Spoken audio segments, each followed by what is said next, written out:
मतलब कि जो माउंट एवरेस्ट है जिसकी ऊंचाई 8,848 मीटर है, ये कहाँ पे स्थित है, कौन से देश में, तो ये है नेपाल में। अगला क्वेश्चन कि सबसे ऊंचा पर्वत शिखर कौन सा है, तो ये है माउंट एवरेस्ट। और देखिए यहाँ पे अगर ये पूछा जाए आपसे कि जो हमारे यहाँ जो सबसे नवीन पर्वत है ये कौन सा है, नवीन पर्वत मतलब कि नया पर्वत, तो ये होगा माउंट एवरेस्ट। अगर पूछा जाए कि सबसे पुराना पर्वत यहाँ पे कौन सा है, तो हो जाएगा अरावली। ये क्वेश्चन कई बार पूछा जा चुका है, इसलिए हम आपको बता दे रहे हैं। अगला क्वेश्चन कि प्रथम भारतीय नारी जो एवरेस्ट शिखर पे चढ़ने में सफल हुई, पहली भारतीय महिला जो कि एवरेस्ट शिखर मतलब कि माउंट एवरेस्ट पे, तो ये है बछेंद्री पाल। अगला क्वेश्चन कि माउंट एवरेस्ट पे चढ़ने वाली पहली महिला कौन है, तो ये है जुंको ताबोई। देखिए अगर आपसे पूछा जाएगा कि माउंट एवरेस्ट पे चढ़ने वाली पहली महिला, तो जुंको तो वही है। और अगर पूछा जाता है कि भारतीय पहली महिला, तो ये है बछेंद्री पाल। अगला क्वेश्चन कि 2 बार माउंट एवरेस्ट पर विजय प्राप्त करने वाली महिला पर्वतारोही कौन है, मतलब कि चढ़ने वाली, और कितने बार, तो 2 बार, तो ये है संतोष यादव और ये भी एक महिला है। अगला क्वेश्चन कि एवरेस्ट पे चढ़ने वाली दूसरी भारतीय महिला कौन है, तो अगर ये पूछा जाता है कि दूसरी भारतीय महिला, क्योंकि अभी आपने देखा कि जो पहली भारतीय महिला है वो कौन है, तो बछेंद्री पाल, और दूसरी भारतीय महिला कौन है, तो संतोष यादव। लेकिन अगर ये पूछा जाता है कि 2 बार चढ़ने वाली पहली भारतीय महिला, तो भी संतोष यादव होंगे।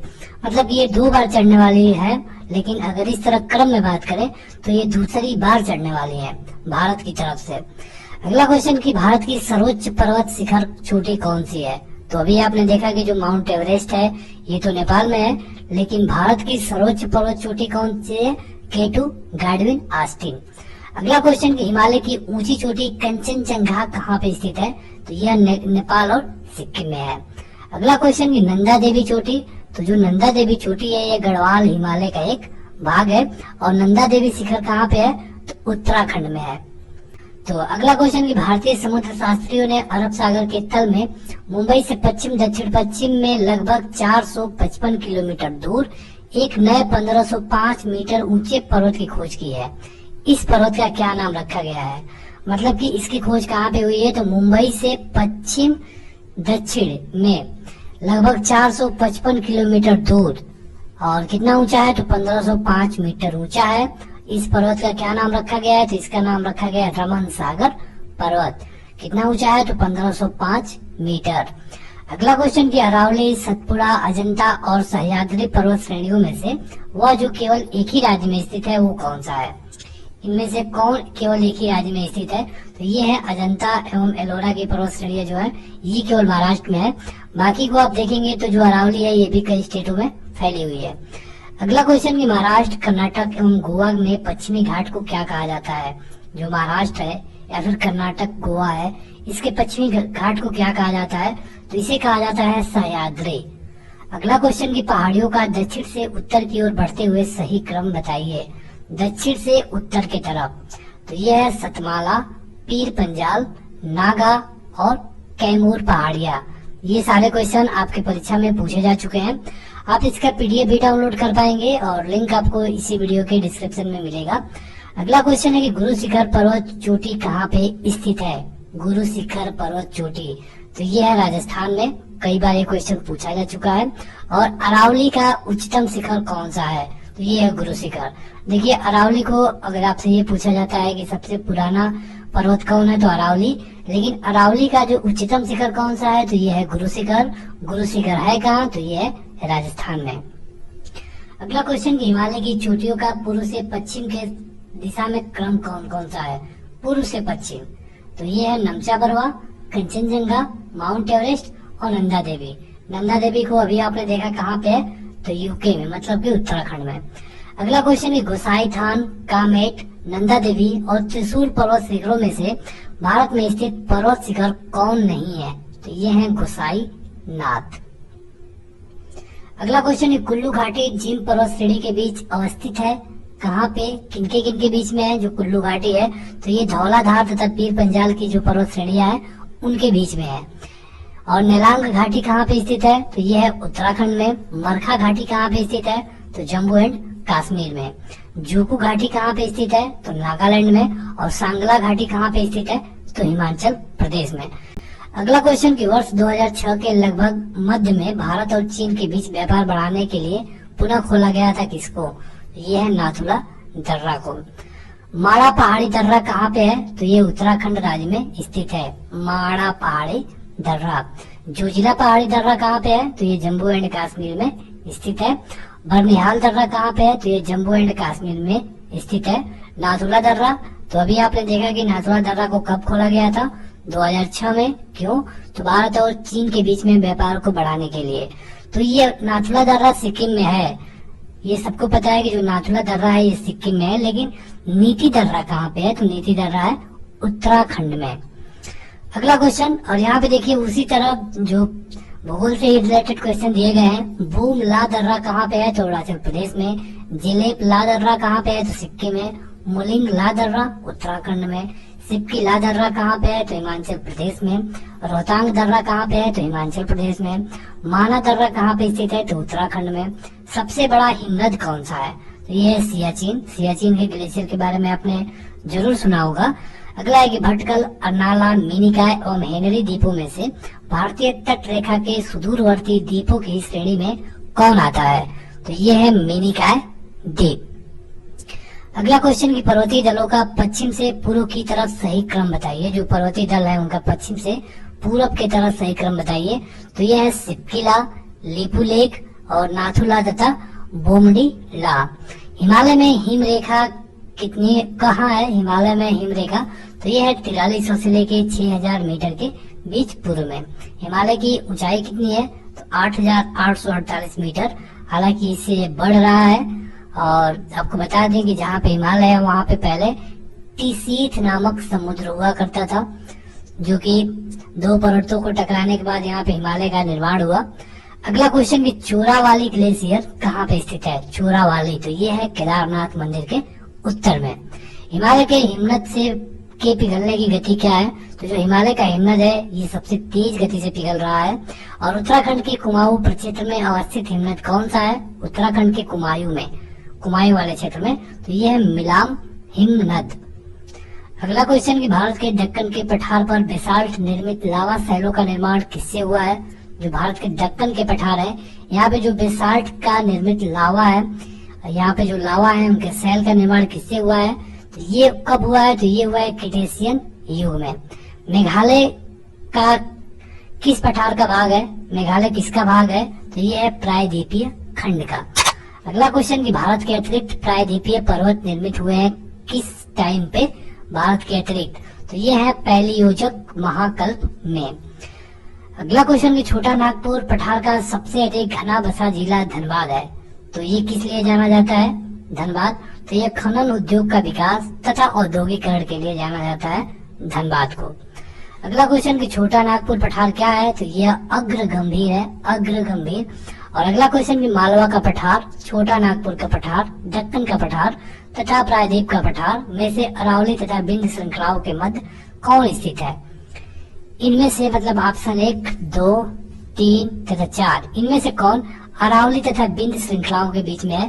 तो यह है मालवा का पठार। दंडकारण्य क्षेत्र अवस्थित है, तो छत्तीसगढ़ और उड़ीसा में। और दंडकारण्य भारत में कहाँ पे है? तो ये मध्यवर्ती क्षेत्र में है, क्योंकि आप देखेंगे कि छत्तीसगढ़ और उड़ीसा दोनों मध्यवर्ती में है। अगला क्वेश्चन कि भारत का औसत समुद्र तल कहाँ से नापा जाता है? तो ये नापा जाता है चेन्नई तट से। अगला क्वेश्चन कि द्वीपों का समूह लक्षद्वीप है, तो ये है प्रवाल उत्पत्ति का। और लक्षद्वीप में कितने द्वीप है? जो लक्षद्वीप है हमारे यहाँ, तो उसमें कुल मिला के 36 द्वीप है।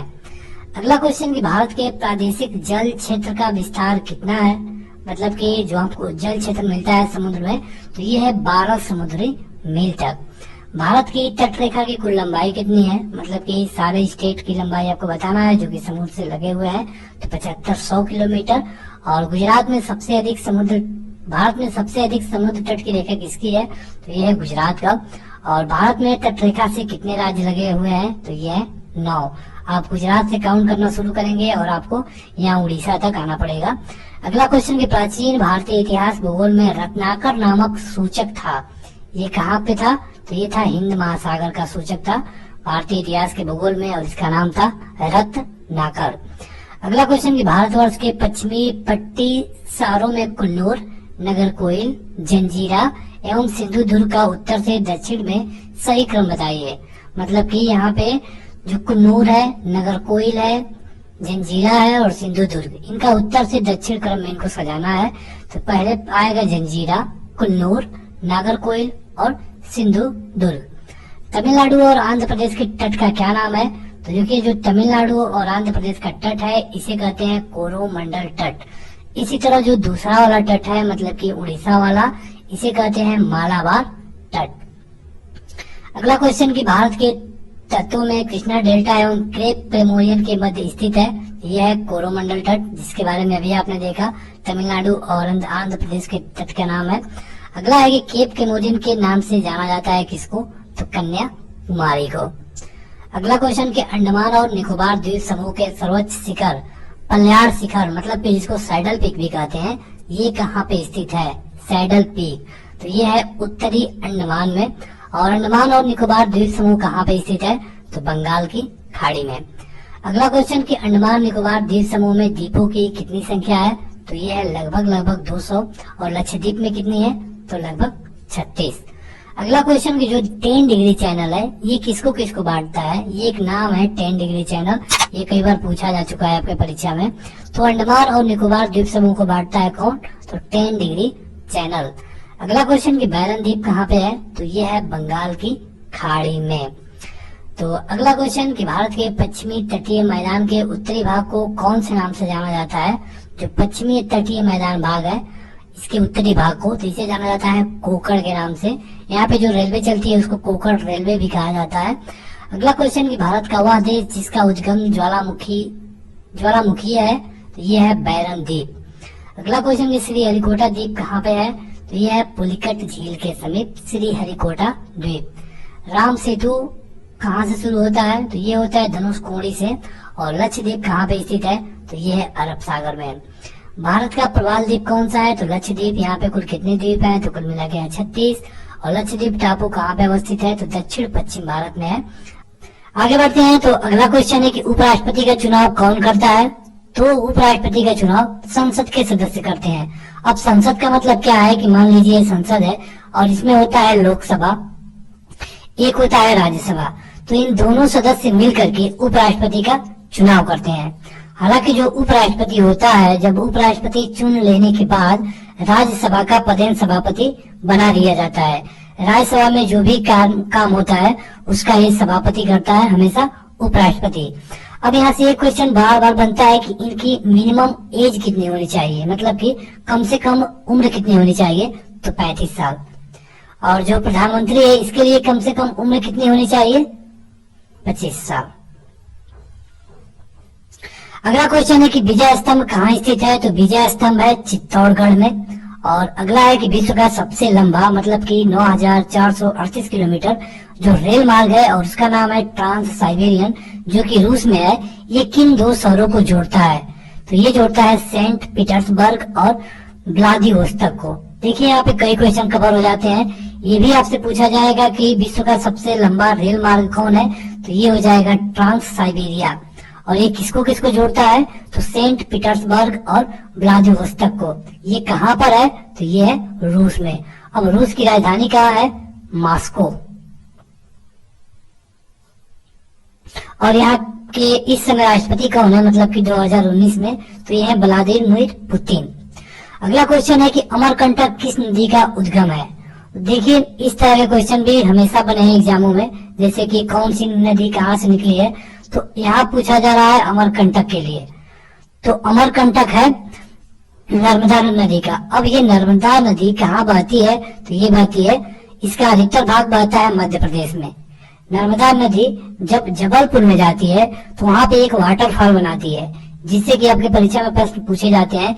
इसे कहते हैं धुआंधार वाटरफॉल। अगला क्वेश्चन है कि भारत में जिप्सम का सबसे अधिक उत्पादन किस राज्य में होता है? जिप्सम का, तो जिप्सम का सबसे अधिक उत्पादन होता है राजस्थान में। और इसकी राजधानी है जयपुर, जिसको कहते हैं गुलाबी शहर, पिंक सिटी, और ये राजस्थान की राजधानी है। अगला क्वेश्चन कि अंग्रेजी ईस्ट इंडिया कंपनी ने भारत में पहला कारखाना कहाँ पर लगाया? तो ये जो ईस्ट इंडिया कंपनी भारत आई थी, अंग्रेजों की कंपनी, इन्होंने अपना पहला कारखाना लगाया सूरत में, और लगभग कितने में, तो लगभग 1600 ईस्वी में। अगला क्वेश्चन है कि आईने अकबरी पुस्तक किसके द्वारा लिखा गया, तो ये लिखा गया था अबुल फजल के द्वारा। कौन सी बुक है, आईने अकबरी। अगला क्वेश्चन है कि बुली शब्द किस खेल में प्रयोग में लाया जाता है, बुली, तो बुली लाया जाता है हॉकी में, जो कि भारत का एक राष्ट्रीय खेल है। अब इसी तरह क्वेश्चन और भी पूछे जाते हैं, जैसे कि पिच किस खेल से है, तो पिच है क्रिकेट से। थर्ड मैन, ये भी क्रिकेट से है। तो इस तरह के शब्द भी अक्सर परीक्षाओं में पूछे जाते हैं, तो हमने इसके लिए भी वीडियो अपलोड कर दिया है, आपको चैनल में जाके वो वीडियो देखना होगा। अगला क्वेश्चन है कि उड़न परी किसे कहा जाता है, उड़न परी, उड़न परी कहा जाता है पीटी उषा को। ये एक भारतीय महिला है, और ऐसा इसलिए कहा जाता है क्योंकि ये दौड़ में काफी तेज दौड़ती थी, इसीलिए इनको नाम दे दिया गया उड़न परी। अगला क्वेश्चन है कि झीलों की नगरी कौन सा शहर कहलाता है, झीलों की नगरी, तो झीलों की नगरी है उदयपुर। अगला क्वेश्चन है कि आर्य समाज की स्थापना कब और कहां पर की गई, तो आर्य समाज की स्थापना की गई स्वामी दयानंद सरस्वती के द्वारा, और ये की गई थी मुंबई में। और कब की गई, तो 1875 में। तो यहाँ पे देखिए इस क्वेश्चन से 3 क्वेश्चन बन सकते हैं। कब की गई, तो 1875 में। कहाँ की गई, तो मुंबई में। किसके द्वारा की गई, तो दयानंद सरस्वती के द्वारा। इनका कोई कथन याद है तो आप बता सकते हैं। इनका एक कथन था कि वेदों की ओर लौट चलो, गो बैक टू वेदास। अगला क्वेश्चन है कि सबसे प्राचीन वेद कौन सा है, सबसे प्राचीन वेद कौन सा है, ये है ऋग्वेद। देखिए जो वेद है इनकी संख्या होती है 4, तो इसमें से जो सबसे ज्यादा पुराना है उसका नाम है ऋग्वेद। अगला क्वेश्चन है कि शिक्षा दिवस कब मनाया जाता है, तो शिक्षा दिवस मनाया जाता है 11 नवंबर को। अब क्यों मनाया जाता है, तो जो हमारे भारत के मतलब आजाद भारत के पहले शिक्षा मंत्री थे, जिनका नाम था मौलाना अबुल कलाम आजाद, इनके जन्मदिन के रूप में मनाया जाता है शिक्षा दिवस को। आप शिक्षा दिवस को शिक्षक दिवस से कंफ्यूज नहीं करेंगे। जो शिक्षक दिवस है वो मनाया जाता है भारत में 5 सितंबर को, और पूरे विश्व में मनाया जाता है 5 अक्टूबर को। मतलब कि अगर क्वेश्चन ये पूछा जाएगा कि विश्व शिक्षक दिवस कब मनाया जाता है, तो ये होगा 5 अक्टूबर। भारत में शिक्षक दिवस कब मनाया जाता है, तो 5 सितंबर। क्यों मनाया जाता है, तो किसके नाम पे, तो सर्वपल्ली राधाकृष्णन के नाम पे मनाया जाता है शिक्षक दिवस। तो ये शिक्षक दिवस है, और यहाँ पे आपसे शिक्षा दिवस पूछा गया था। अगला क्वेश्चन है कि राज्यसभा के कितने सदस्यों का चुनाव हर 2 वर्ष बाद होता है, तो यहाँ पे इनका नंबर है 1/3। यहाँ पर देखिए मान लीजिए ये है कुल मिला के राज्यसभा, इसमें सदस्यों की अधिकतम संख्या हो सकती है 250। अब राज्यसभा क्यों नाम दिया गया है, क्योंकि ये राज्यों का प्रतिनिधित्व करता है। तो यहाँ पे जब इसका टोटल नंबर है 250, इसमें से लगभग 1/3 1/3 ये हर दूसरे साल पे चुनाव करके आते हैं। हालांकि इसमें जो सदस्य इलेक्ट होके आता है उसका कार्यकाल होता है 6 साल का, उसका कार्यकाल होता है 6 साल का। लेकिन ऐसी यहाँ पे प्रक्रिया बनाई गई है कि हर दूसरे साल 1/3 सदस्य रिटायर होते रहते हैं, और जब जो सदस्य रिटायर होगा उनके जगह पे नया सदस्य लाए जाते हैं चुनाव करके द्वारा। अगला क्वेश्चन है कि अमेरिकी राष्ट्रपति का कार्यकाल कितने वर्षों का होता है, तो जो अमेरिका है यहाँ के जो राष्ट्रपति हैं इनका कार्यकाल होता है 4 वर्षों का। अब यहाँ पे एक और क्वेश्चन कि एक अमेरिका में कोई व्यक्ति कितने बार राष्ट्रपति का चुनाव लड़ सकता है, तो यहाँ पे कोई भी व्यक्ति लड़ तो कई बार सकता है, लेकिन कितने बार लड़ सकता है, तो ये है केवल 2 बार। मतलब कि एक व्यक्ति केवल 2 बार ही राष्ट्रपति रह सकता है। हालांकि इंडिया में ऐसा कोई रूल नहीं है, इंडिया में चाहे एक व्यक्ति कितने बार भी प्रेसिडेंट बनाया जा सकता है। अगला क्वेश्चन है कि अयोध्या किस नदी के किनारे पर है, तो अयोध्या है सरयू नदी के किनारे। देखिए इस तरह के क्वेश्चन भी बार बार पूछे गए हैं, जैसे कि वाराणसी किस नदी के किनारे है, यह है गंगा। अब गंगा के किनारे एक और बता दें, कानपुर। प्रयागराज जो कि इलाहाबाद का बदला हुआ नाम है। अगला क्वेश्चन कि जयपुर की स्थापना किसके द्वारा की गई थी, तो जयपुर की स्थापना की गई थी राजा सवाई जय सिंह के द्वारा। अब राजा सवाई जय सिंह कहाँ के राजा थे, तो ये थे आमेर के। अगला क्वेश्चन कि भारतीय संविधान में पहला संशोधन कब किया गया, तो यहाँ पे ये किया गया था सन 1951 में। अगला क्वेश्चन है कि डूरंड कप किस खेल से संबंधित है, डूरंड कप, तो ये है फुटबॉल से। इस तरह के लिए हमने एक वीडियो ऑलरेडी अपलोड कर दिया है, जिसमें आपको ये पता चलेगा कि किस खेल में कौन सा कप मिलता है। अगला क्वेश्चन है कि 1907 में शुरू किया गया साहित्य का नोबेल पुरस्कार किसे दिया गया। मतलब कि जो नोबेल पुरस्कार शुरू किया गया था वो शुरू किया गया था 1901 में। यहाँ से 1901 में केवल 5 विषयों पर दिया जाता था। 1907 में एक विषय और ऐड कर दिया गया जो कि था साहित्य का। अब यहाँ पे क्वेश्चन में ये पूछा जा रहा है कि 1907 में जब साहित्य का नोबेल पुरस्कार देना शुरू किया गया तो सबसे पहले नोबेल पुरस्कार साहित्य में किसको मिला। तो ये मिला था रुडयार्ड किपलिंग को। आप किसी भारतीय का नाम बता सकते हैं कमेंट करके जिसको साहित्य में नोबेल पुरस्कार मिला हो। अगर आपको पता है तो आप उसका उत्तर जरूर हमें कमेंट करके बताइए। अगला क्वेश्चन है कि किसके शासनकाल में मोरक्को का यात्री इब्न बतूता भारत आया था। तो ये था मोहम्मद बिन तुगलक। और मोहम्मद बिन तुगलक वंश का एक राजा था। हालांकि इसको पगला सुल्तान भी कहा जाता है। अगला क्वेश्चन कि स्वांग किस राज्य का लोक नृत्य है। तो स्वांग है हरियाणा का। इसी तरह पूछा जाता है कि गिद्धा किस राज्य का लोक नृत्य है। गिद्धा तो ये है पंजाब का। अगला क्वेश्चन कि भारत में कुल कितने उच्च न्यायालय हैं। तो देखिए पहले था 24, अब एक नए की मंजूरी मिल गई है तो कुल मिला के अब हो जाएंगे 25। अगला क्वेश्चन कि कोई विधेयक धन विधेयक है या नहीं, इसका फैसला कौन करता है। तो जो विधेयक पेश होता है लोकसभा में, यहाँ पे ये बताया जाता है कि धन विधेयक है या फिर नहीं, तो इसका फैसला हमेशा लोकसभा स्पीकर के द्वारा किया जाता है।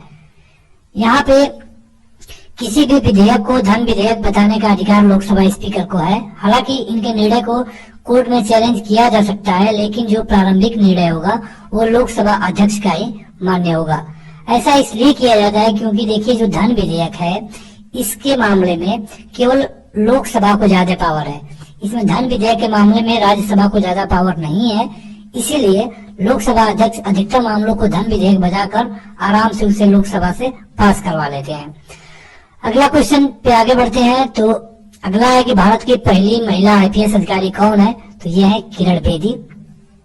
अगला क्वेश्चन है कथक किस राज्य का शास्त्रीय नृत्य है। कथक तो यह है उत्तर प्रदेश। अगला क्वेश्चन कि टीपू सुल्तान की राजधानी कौन थी। तो टीपू सुल्तान की राजधानी थी श्रीरंगपट्टनम। और अगला है कि चाइना मैन शब्द किस खेल में प्रयुक्त होता है। तो चाइना मैन खेल में प्रयुक्त होता है क्रिकेट के। अगला क्वेश्चन है कि एड्स का विस्तार रूप बताइए। तो एक्वायर्ड इम्यूनो डेफिशिएंसी सिंड्रोम, ये है एड्स का full form, acquired immuno deficiency syndrome. अगला है कि जलियांवाला बाग हत्याकांड में गोलीबारी का आदेश किस जनरल ने दिया था। तो ये था General Dyer, Michael O'Dwyer, या फिर इसको जनरल डायर भी कहा जाता है। ये कहाँ पर हुआ। तो ये हुआ था पंजाब में। और यहाँ पे लोहड़ी का दिन था, लोग घरों से बाहर निकले हुए थे और उन्होंने जलियांवाला बाग में निहत्थे होकर एक मीटिंग कर रहे थे। और वहीं पे जनरल डायर ने अपनी सेना से सबको घेरने का आदेश दे दिया और घेर करके चारों तरफ से गोली चलाने का आदेश दे दिया। और यहाँ पे लगभग 1000 लोग मारे गए थे। अगला क्वेश्चन है कि भारत का सर्वोच्च खेल पुरस्कार कौन सा है। तो जो भारत का सबसे अधिक महत्वपूर्ण रखने वाला खेल पुरस्कार है ये है राजीव गांधी खेल रत्न पुरस्कार। अर्जुन पुरस्कार की शुरुआत कब हुई थी। तो ये हुई थी 1961 में। अब अर्जुन पुरस्कार किसको दिया जाता है। तो ये दिया जाता है हमेशा खिलाड़ी को, किसी भी खेल के खिलाड़ी को।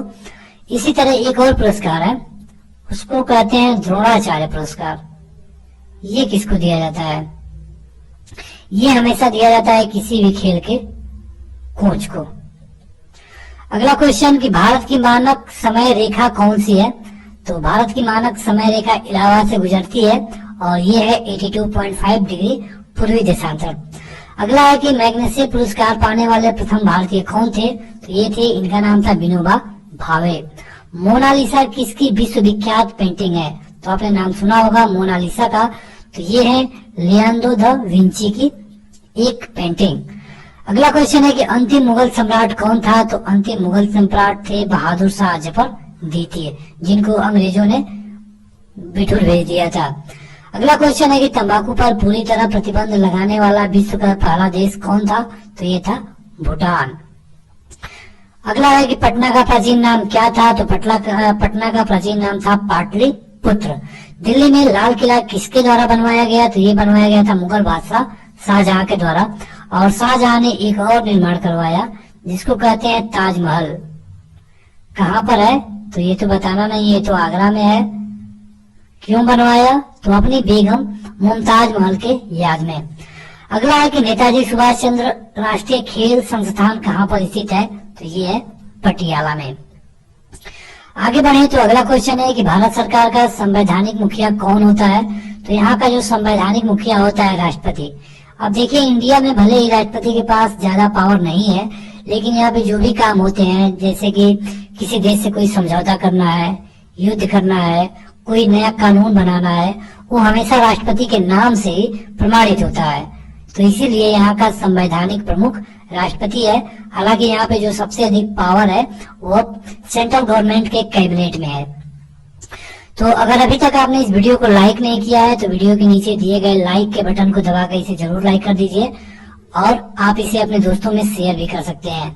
इस तरह की और भी वीडियो आपको ऑलरेडी इसी चैनल पे मिल जाएगी। इसके लिए आपको इस चैनल को सब्सक्राइब करना होगा। अगला क्वेश्चन है कि किस संविधान संशोधन द्वारा मौलिक कर्तव्यों को संविधान में जोड़ा गया? तो मौलिक कर्तव्यों को जोड़ा गया था 42वें संविधान संशोधन द्वारा। कब हुआ? तो 1976 ईस्वी में। अगला क्वेश्चन है कि पेनिसिलिन की खोज किसने की थी? तो ये किया गया था अलेक्जेंडर फ्लेमिंग के द्वारा। और अगला क्वेश्चन है कि मलेरिया की दवा क्विनीन किस पौधे के से प्राप्त होती है? तो देखिए, ये छाल से बनाया जाता है पौधे के, और ये पौधा होता है सिनकोना। अगला क्वेश्चन है कि संसार का सबसे बड़ा फूल कौन सा है? तो ये है रफलेसिया। और सबसे बड़ा जीवित पक्षी कौन सा है? तो जब पक्षी की बात पूछी जा रही है तो ये है शुतुरमुर्ग। सबसे छोटा कौन सा पक्षी है? आपको अगर पता है तो आप हमें कमेंट करके बताइए। सबसे छोटा पक्षी ये है हमिंग बर्ड। अगला क्वेश्चन कि सबसे छोटा पक्षी, यहाँ पे देखिए क्वेश्चन आ गया, तो ये है हमिंग बर्ड। और सबसे पहले किस जंतु को पालतू बनाया गया? तो ये बनाया गया था सबसे पहले मानव द्वारा कुत्ते को। अगला क्वेश्चन कि वायुमंडल में कौन सी परत हमें सूर्य से आने वाली अल्ट्रावायलेट किरणों से बचाती है? तो ये है ओजोन। ओजोन उत्तरी होता है, और जो सूर्य से जो विकिरण आती है जो कि हमको नुकसान पहुंचाती हैं, जिनको कहते हैं अल्ट्रावायलेट, इनको ये छान के और उन्हें रोकता है। अगला क्वेश्चन है कि ख्वाजा मोइनुद्दीन चिश्ती की दरगाह कहाँ पर है? तो ये है अजमेर में। अजमेर में एक 2.5 दिन का झोपड़ा भी है। आप बता सकते हैं कि इसे कौन बनवाया था? उसका नाम आप हमें कमेंट करके बताइए। अगला क्वेश्चन है कि सम्राट अशोक ने किस युद्ध के बाद बौद्ध धर्म ग्रहण कर लिया था? तो ये था कलिंग युद्ध, जो कि लगभग 261 ईस्वी पूर्व में लड़ा गया था। और इसी के बाद जो बौद्ध धर्म अपना लिया गया था सम्राट अशोक के द्वारा। सम्राट अशोक से एक क्वेश्चन और पूछा जाता है कि सम्राट अशोक किस वंश के राजा थे? तो ये थे मौर्य वंश के।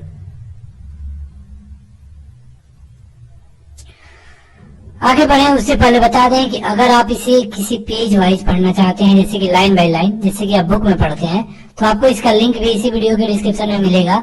हालांकि आप इस वीडियो में बने रहिए। अगला क्वेश्चन है कि भारत का केंद्रीय बैंक कौन सा है? तो ये है भारतीय रिजर्व बैंक।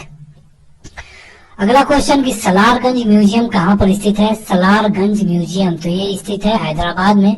अब हैदराबाद से एक क्वेश्चन आता है कि हैदराबाद कौन सी नदी के किनारे है? तो ये है मूसी नदी के किनारे। अगला क्वेश्चन कि भारत में सबसे लंबे समय तक मुख्यमंत्री कौन रहा है? तो ये रहे हैं ज्योति बसु। और कहाँ पर? पश्चिम बंगाल, जिसकी राजधानी है कोलकाता। अगला क्वेश्चन कि संसार की सबसे बड़ी लंबी नदी कौन सी है? तो सबसे लंबी नदी है नील। इसकी लंबाई कितनी है? तो लगभग 6600 किलोमीटर। ये तो हो गया संसार का। अब भारत की बात कर लें तो भारत में सबसे लंबी कौन है? गंगा। लंबाई कितनी है? लगभग 2500 किलोमीटर। इसमें से लगभग 1450 किलोमीटर केवल उत्तर प्रदेश में ही गंगा बहती है। अगला है कि किस तापमान पर सेल्सियस और फ़ारेनहाइट तापमान बराबर होता है? तो ये क्वेश्चन एक स्टैटिक जीके है, आपको याद करना होगा। ये है -40 डिग्री पर, जो सेल्सियस है और फ़ारेनहाइट के बराबर होता है। अगला क्वेश्चन है कि कांसा किसकी मिश्र धातु है? तो कांसा है तांबा तथा टीन की। दिलीप ट्रॉफी का संबंध किस खेल से है? तो दिलीप ट्रॉफी का संबंध है क्रिकेट से। क्रिकेट से संबंधित एक और ट्रॉफी है जिसको कहते हैं रणजी ट्रॉफी। आपके लिए यहाँ पर एक क्वेश्चन है, आपको हॉकी से संबंधित किसी एक ट्रॉफी के नाम हमें कमेंट करके बताना है। देखना है कौन कौन कमेंट कर पाता है। अगला क्वेश्चन है कि एलपीजी का पूर्ण रूप नाम क्या है? तो एलपीजी का फुल फॉर्म है लिक्विफाइड पेट्रोलियम गैस। गीता रहस्य पुस्तक किसके द्वारा लिखी गई? तो ये लिखा गया था बाल गंगाधर तिलक के द्वारा। अगला क्वेश्चन है कि आगा खां कब किस खेल से संबंधित है? तो आगा खां है हॉकी से, और देखिए हमने अभी आपसे यही क्वेश्चन पूछा था। अगला है कि बांदीपुर अभ्यारण्य किस राज्य में स्थित है? तो बांदीपुर है कर्नाटक में। अगला क्वेश्चन कि भाप इंजन का आविष्कार किसके द्वारा किया गया? तो ये तो बेहद आसान सवाल हो गया। ये किया गया था जेम्स वाट के बारे में, और आपने इनकी कहानी जरूर सुनी होगी, जो कि एक केतली होती है और उसपे एक प्लेट रखा होता है, और वहीं से भाप इंजन की जो प्रेरणा मिली थी जेम्स वाट को। रेडियो का आविष्कार किसके द्वारा किया गया? तो ये किया गया था मार्कोनी के द्वारा। मार्कोनी कहाँ के निवासी थे? तो ये थे इटली के। अगला क्वेश्चन कि किस भारतीय राज्य की राजभाषा अंग्रेजी है? तो ये है नागालैंड। और भारतीय राष्ट्रीय कांग्रेस का प्रथम मुस्लिम अध्यक्ष कौन था? तो इनका नाम था बदरुद्दीन तैयब जी। अगला क्वेश्चन है कि भारत के प्रथम गृह मंत्री कौन थे? तो ये थे सरदार वल्लभ भाई पटेल, और ये पहले थे होम मिनिस्टर। अगला है कि संसार के प्रथम महिला प्रधानमंत्री कौन है? तो ये है श्रीमाओ भंडार नायके। अब ये कहाँ की है? ये भी आपसे पूछा जा सकता है। तो ये है। अगला क्वेश्चन कि भू स्थिर उपग्रह की पृथ्वी से ऊंचाई कितनी होती है? तो ये होता है लगभग 36,000 किलोमीटर। चेचक के टीके की खोज किसने की थी? तो ये किया गया था एडवर्ड जेनर के द्वारा। रेबीज के टीके की खोज किसने की थी? तो ये किया गया था लुई पास्चर के द्वारा। रेबीज का टीका क्यों लगाया जाता है? इसमें देखिए, अगर कोई पागल कुत्ता किसी इंसान को काट ले तो वहाँ पे रेबीज नामक एक वायरस होते हैं, और इन्हीं से निजात पाने के लिए रेबीज का टीका लगाया जाता है। अगला क्वेश्चन कि दूध से दही किस जीवाणु के कारण बनता है? तो ये है लैक्टोबैसिलस, दूध से दही। अगला क्वेश्चन कि पराश्रव्य तरंगों की आवृत्ति कितना होती है? तो पराश्रव्य तरंग मतलब क्या? ऐसी तरंग जिनको इंसान अपने साधारण कानों से नहीं सुन सकता है, तो ये है पराश्रव्य तरंग, और इसकी आवृत्ति होती है 20,000 हर्ट्ज से अधिक। इन्हें कुत्ते, चमगादड़, ये सब तरह के जंतु इन्हें सुन पाते हैं। अगला है कि परमाणु बम किस सिद्धांत पर काम करता है? तो ये काम करता है नाभिकीय विखंडन पर। विद्युत धारा की इकाई कौन सी है? तो विद्युत धारा नापा जाता है एम्पियर में। हृदय की धड़कन को नियंत्रित करने के लिए कौन सा खनिज आवश्यक है? तो ये है पोटेशियम। अगला क्वेश्चन है कि प्रोटॉन की खोज किसके द्वारा किया गया? तो प्रोटॉन की खोज की गई थी रदरफोर्ड के द्वारा। देखिए, कई बार लोग इसे गोल्डस्टीन कहते हैं, तो इसका एग्जैक्ट उत्तर जो होगा गोल्डस्टीन ही होगा। रदरफोर्ड ने केवल इनको नाम दिया था। जैसा कि आप जानते होंगे कि प्रोटॉन को पहले पॉजिटिव कीड़े या फिर धन कीड़े कहा जाता था, तो धन कीड़े की खोज गोल्डस्टीन द्वारा कर दिया गया। बाद में रदरफोर्ड ने केवल इन धन कीड़ों को प्रोटॉन का नाम दे दिया गया। तो अगर आपसे ये पूछा जाता है कभी भी परीक्षा में कि प्रोटॉन की खोज किसने की, तो आप ज्यादा बेहतर उत्तर गोल्डस्टीन पे ही क्लिक करेंगे। अगला क्वेश्चन है कि राष्ट्रपति चुनाव में कौन वोट डालता है? तो यहाँ पे जो राष्ट्रपति का चुनाव होता है वो एकल संक्रमणीय प्रणाली से होता है, और इनके चुनाव में संसद और राज्य विधानसभाओं के चुने हुए सदस्य वोट डालते हैं। अब संसद की बात करें तो यहाँ पे आता है लोकसभा और राज्यसभा। तो इन दोनों के जो मेंबर हैं ये, और जो राज्य विधानसभा भी है जहाँ पर भी इनके चुने हुए मेंबर इनमें वोट करते हैं। अगला है कि हीराकुंड बांध किस नदी पर बनाया गया है? हीराकुंड बांध तो ये बनाया गया है महानदी पर। अब आपसे कभी कभी ये पूछा जाता है कि कहाँ पर, मतलब कि कौन से स्टेट में? तो ये है उड़ीसा। आगे बढ़े तो अगला क्वेश्चन है कि दिल्ली स्थित जामा मस्जिद किसने बनवाई थी? तो आपको बताना है उस जामा मस्जिद के निर्माणकर्ता का नाम, जो कि दिल्ली में है। तो ये बनवाया गया था शाहजहां के द्वारा। अब आपके लिए एक सवाल है, आप हमें इसका उत्तर कमेंट करके बताएंगे। शाहजहां के पिता का क्या नाम था? शाहजहां के पिता का क्या नाम था?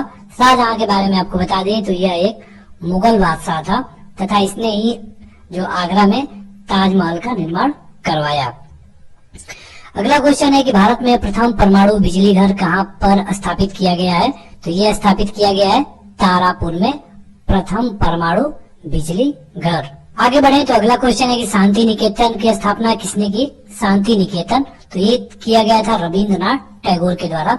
रविंद्रनाथ टैगोर ऐसे भारतीय हैं जिनको सबसे पहले भारत में नोबेल पुरस्कार मिल चुका है, और इन्हें नोबेल पुरस्कार मिला था 1913 में। किसके लिए मिला था? तो साहित्य में मिला था। और क्यों मिला था? तो गीतांजलि करके एक इनकी रचना थी, इसी के लिए इनको यह पुरस्कार मिला। आगे बढ़े तो अगला क्वेश्चन है कि भारत में कौन सा अनाज सबसे ज्यादा खाया जाता है? यहाँ पे मतलब ये बताना है कि जो सबसे ज्यादा उत्पन्न होता है या फिर खाया जाता है, आप दोनों कह सकते हैं। तो ये है चावल। अब यहाँ से एक क्वेश्चन और बनता है कि जो चावल है इसका उत्पादन सबसे अधिक कौन से प्रदेश में होता है? तो इसका सही उत्तर है वेस्ट बंगाल, यानी कि पश्चिम बंगाल, और जिसकी राजधानी है कोलकाता। आगे बढ़े तो अगला क्वेश्चन है कि थल सेना दिवस कब मनाया जाता है? तो ये मनाया जाता है हर साल थल सेना के सम्मान में 15 जनवरी को। अगला क्वेश्चन है कि राजस्थान के माउंट आबू स्थित दिलवाड़ा के मंदिर किस धर्म से संबंधित है? तो ये है जैन धर्म से संबंधित। अगला क्वेश्चन है कि समुद्री जल में लवण की औसत मात्रा कितनी होती है? जो समुद्री जल है इसमें लवण की मात्रा मतलब कि नमक की, तो ये होती है 3.5%। अगला क्वेश्चन है कि राष्ट्रीय विकास परिषद का अध्यक्ष कौन होता है? राष्ट्रीय विकास परिषद, तो ये होता है प्रधानमंत्री। इसी तरह एक योजना आयोग होता था ये, हालांकि अब इसका नाम चेंज हो चुका है, अब इसका नाम हो चुका है नीति आयोग। इसके भी अध्यक्ष हमेशा भारत के प्रधानमंत्री ही होते हैं। अगला है कि सिकंदर ने भारत पर कब आक्रमण किया था? तो सिकंदर जो कि एक मकदूनिया का शासक था, इसने भारत पर आक्रमण किया था 326 ईसा पूर्व, और यहाँ पे इसने सबसे पहले राजा पोरस पे हमला किया भारत में, और इनको हराने के बाद हालांकि पोरस को उनका राजपाट फिर लौटा दिया गया और सिकंदर यहीं से वापस चला गया भारत से, और सिकंदर की मृत्यु हो गई थी 322 बीसी में। अगला क्वेश्चन कि भारत का संविधान कितने समय पर तैयार हुआ? तो ये तो क्वेश्चन बेहद आसान है, इसको लगे 2 साल 11 माह तथा 18 दिन, तो ये है 1912 में। अगला क्वेश्चन है कि महान चिकित्सक चरक किसके दरबार में थे? बात हो रही है चिकित्सक के, जो कि एक महान चिकित्सक थे और उनका नाम था चरक, तो ये थे कनिष्क के दरबार में। कनिष्क के बारे में एक क्वेश्चन पूछा जाता है कि जो बौद्ध धर्म में 4 बौद्ध संगतियां हुई हैं, उसमें जो लास्ट वाली बौद्ध संगति थी, मतलब कि देखिए जो पहला हुआ वो 483 ईस्वी पूर्व में हुआ, जो दूसरी बौद्ध संगति हुई वो 383 ईस्वी पूर्व में हुई, जो तीसरी हुई ये कराई गई अशोक के द्वारा 251 बीसी में कलिंग के युद्ध के बाद, और उसी तरह जो चौथा हुआ वो प्रथम ईस्वी में कराया गया, और ये कराया गया था किसके द्वारा? तो कनिष्क के द्वारा। अगला क्वेश्चन है कि भारत में मेट्रोपोलिस किसको कहा जाता है? तो ये कहा जाता है श्रीधरन को। आगे बढ़े तो अगला क्वेश्चन है कि केरल के तट को क्या कहते हैं? तो केरल का जो तट है उसको कहते हैं मालाबार तट। देखिए मालाबार तट मतलब जो केरल वाला तट है इधर का, इसको कहते हैं मालाबार तट, और इधर का जो तट है उड़ीसा वाला, इसको क्या कहते हैं? कोरोमंडल तट। तो ये भी क्वेश्चन कई बार पूछा जा चुका है। आगे बढ़े तो अगला क्वेश्चन है कि जेद अवेस्ता किस धर्म की धार्मिक पुस्तक है? जेद अवेस्ता, तो ये है पारसी धर्म की एक धार्मिक पुस्तक। अब आपके लिए एक अगला सवाल है, आप हमें कमेंट करके बताइए कि जो ईसाई हैं इनकी पवित्र धार्मिक पुस्तक का नाम क्या है? जैसे कि हिंदू में गीता होता है और मुसलमान में कुरान होता है, उसी तरह आपको बताना है कि ईसाई की पवित्र पुस्तक का नाम क्या है। आगे बढ़े तो अगला क्वेश्चन है कि भारत का राष्ट्रगान सबसे पहले कब गाया गया था? तो ये गाया गया था 1911 में कांग्रेस के कोलकाता अधिवेशन में। अब आपको बता दें राष्ट्रगान के बारे में, तो राष्ट्रगान होता है और एक राष्ट्रगीत होता है। तो राष्ट्रगान मतलब कि जन गण मन, इसकी जो टाइमिंग होती है मतलब इसको कितने सेकंड में गाया जाता है? तो ये होता है 52 सेकंड। इसी तरह जो राष्ट्रगीत होता है वो होता है वंदे मातरम, और इसकी जो टाइमिंग होती है ये कितना होती है? तो 65 सेकंड। आपको ये सारे क्वेश्चन याद रखना है जो हम इसमें बता रहे हैं, इसीलिए आपको इस वीडियो को 2 से 3 बार देखना होगा, तो आपको ये सारे क्वेश्चन जो कि एक्स्ट्रा है आपको याद हो जाएंगे। अगला क्वेश्चन है कि पानी का रासायनिक सूत्र क्या है? तो पानी का रासायनिक सूत्र है H2O। इसी तरह एक क्वेश्चन और बनता है कि जो भारी जल है इसका रासायनिक सूत्र क्या है? तो भारी जल का होता है O। अगला क्वेश्चन है कि प्रकृति में पाया जाने वाला कठोरतम पदार्थ कौन है? तो कठोरतम पदार्थ है हीरा। जो प्रकृति में सबसे ज्यादा कठोर पदार्थ पाया जाता है नेचुरली, ये है हीरा। संगमरमर किसका परिवर्तित रूप है? जो संगमरमर है ये किसका परिवर्तित रूप है? तो ये है चूना पत्थर का। आगे बढ़े तो अगला क्वेश्चन है कि विश्व व्यापार संगठन का मुख्यालय कहाँ पर है? तो ये बात हो रही है जो विश्व व्यापार संगठन है इसके मुख्यालय के बारे में। तो ये है जेनेवा में। और जेनेवा कहाँ पे पड़ता है? तो स्विट्जरलैंड में। आगे बढ़े तो अगला क्वेश्चन है कि चौरी चौरा कांड के बाद महात्मा गांधी ने कौन सा आंदोलन स्थगित कर दिया? तो ये उस समय चल रहा था असहयोग आंदोलन। और इस समय एक कांड हुआ जिसका नाम रखा गया चौरी चौरा कांड, और ये हुआ था गोरखपुर में। दरअसल इसमें क्या हुआ था कि लगभग 22 पुलिस कर्मियों को थाने के अंदर घेर करके आंदोलनकारियों ने आग लगा दी। सबसे प्रॉब्लम की बात ये थी कि जो ये 22 पुलिस कर्मी थे ये सारे इंडियन थे और अंग्रेज पुलिस के लिए काम करते थे। गांधी जी इसी से आहत होके जो उस समय असहयोग आंदोलन चल रहा था उसको बंद कर दिया। कब बंद कर दिया? तो 1922 में। कब शुरू किया गया? तो 1920 में। कितना साल चला? तो लगभग 2 साल। अगला क्वेश्चन कि हाल ही में किस राज्य से अलग करके तेलंगाना राज्य बनाया गया है? तो ये बनाया गया है आंध्र प्रदेश से। अब तेलंगाना कब बनाया गया? तो ये बनाया गया 2 जून 2014 को। तेलंगाना भारत का कौवा राज्य है? तो 29वां। अगला क्वेश्चन है कि भाखड़ा बांध किस नदी पर बनाया गया है? तो भाखड़ा बांध कहाँ बना है? तो ये बना है सतलुज पर। कहाँ पर? तो ये सतलुज नदी है, ये पंजाब से है। आगे बढ़े तो अगला क्वेश्चन है कि भारत का क्षेत्रफल कितना है? तो बात हो रही है एरिया की। तो ये है 32,87,263 वर्ग किलोमीटर। अब यहाँ पे कभी कभी भारत की जनसंख्या पूछा जाता है, तो जनसंख्या आपको बताना है 121 करोड़। और आपको बता दें कि ये जनसंख्या की काउंटिंग हुई थी 2011 में, और आपको अभी तक इसी को बताना है। ऐसा इसलिए क्योंकि जनसंख्या की काउंटिंग होती है हर 10 साल पे, तो आगे होगी 2021 में, और जब इसकी काउंटिंग 2021 में होगी तो उसके बाद जो नया आंकड़ा आएगा तब आप उसको बता सकते हैं। अगला क्वेश्चन है कि अमेरिका ने जापान के हिरोशिमा पर परमाणु बम कब गिराया था? तो अमेरिका ने जापान पे जो परमाणु बम गिराया, दरअसल वहां पे 2 परमाणु बम गिराए गए थे। एक है हिरोशिमा और दूसरा है नागासाकी। तो जो हिरोशिमा है यहाँ पे गिराया गया था 6 अगस्त को, और नागासाकी पे गिराया गया था 9 अगस्त को। अब क्यों गिराया गया? क्योंकि उस समय दूसरा विश्व युद्ध चल रहा था और वहां पे जो जापान था वो अमेरिका में अब हावी हो रहा था। इसीलिए अमेरिका ने जापान के जो पहले गिराया 6 अगस्त को हिरोशिमा में, और दूसरा गिराया नागासाकी में। कब? तो 9 अगस्त 1945 को। अगला क्वेश्चन कि शांति काल का सर्वोच्च सैन्य पुरस्कार कौन सा है? शांति काल की बात हो रही है तो ये अशोक चक्र। अगला क्वेश्चन कि राष्ट्रीय डेयरी अनुसंधान संस्थान कहाँ पर स्थित है? तो यह है करनाल में। अब करनाल कहाँ पर है? तो यह है हरियाणा में। हरियाणा की राजधानी कहाँ है? तो चंडीगढ़। अब आज के लिए आपका एक और सवाल है, आप हमें कमेंट करके बताइए कि चंडीगढ़ किस एक और प्रदेश की राजधानी है? चंडीगढ़ हरियाणा की राजधानी तो है ही, ये तो सबको पता है।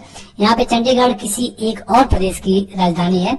आपको उसी स्टेट का नाम हमें कमेंट करके बताना है। अगला क्वेश्चन है कि भारत के पश्चिमी तट पर कौन सा सागर है? तो जो भारत का पश्चिमी तट है यहाँ पे है अरब सागर। आगे बढ़े तो अगला है यूनेस्को का मुख्यालय कहाँ पर है? यूनेस्को तो ये है पेरिस में, और पेरिस कहाँ पे है? तो फ्रांस में है।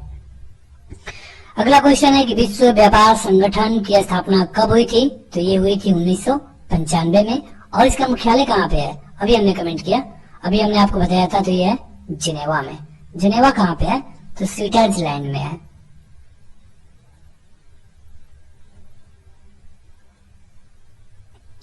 चलिए बढ़ते हैं आगे। अगला क्वेश्चन है कि शिक्षा का किंग गार्डन पद्धति किसकी देन है? किंग गार्डन पद्धति तो ये फ्रॉबेल की। आगे बढ़े तो एनसीईआरटी की स्थापना कब हुई? तो एनसीईआरटी बुक्स आती है इनकी, ये प्रकाशन है, तो इसकी स्थापना हुई थी 1961 में।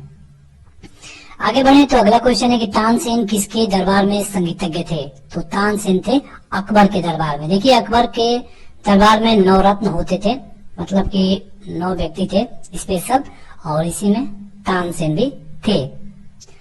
अगला क्वेश्चन है कि कौन 4 वर्ष तक अकबर का संरक्षक रहा? तो ये रहा था बैरम खान। दरअसल हुआ ये था कि 1900 नहीं 1556 में जब अकबर केवल 14 साल का था तो अकबर के पिता हुमायूं को मार दिया गया, जो राजा हेमू था, यानी कि हेमचंद्र विक्रमादित्य के द्वारा। अब जब अकबर 14 साल का था तो करनौल में इसकी ताजपोशी कर दी गई, लेकिन जब तक ये 18 साल का नहीं हो गया इसके लिए एक संरक्षक नियुक्त किया गया, और इस संरक्षक का नाम था बैरम खान। ये 4 साल तक रहा, और 4 साल के बाद जब अकबर 18 साल का हो जाता है तो अकबर ने इन्हें हटा दिया, क्योंकि ये बैरम खान भी तनाशाह हो चुका था और सारे फैसले खुद लेता था। अगला क्वेश्चन है कि पंडित रविशंकर का संबंध किस वाद्य यंत्र से है? तो पंडित रविशंकर सितार बजाते हैं। अगला क्वेश्चन है कि पेनल्टी कॉर्नर का संबंध किस खेल से है? तो ये है हॉकी से।